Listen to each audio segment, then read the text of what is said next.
นิ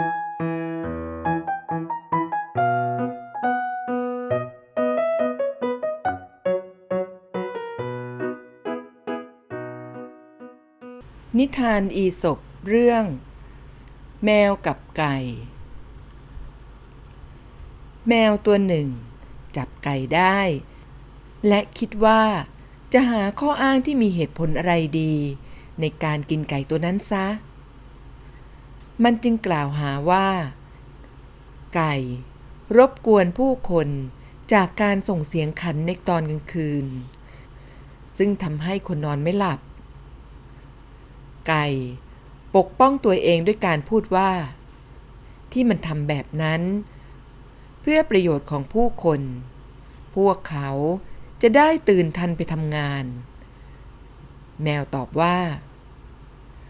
แม้นว่าคำแก้ตัวของเจ้าจะสวยหรูข้าก็จะไม่ยอมอดอาหารหรอกแล้วแมวก็กินไก่ตัวนั้นเป็นอาหารเรื่องนี้สอนให้รู้ว่าคนพาลย่อมมีข้ออ้างในการทำร้ายและเบียดเบียนผู้อื่นเสมอ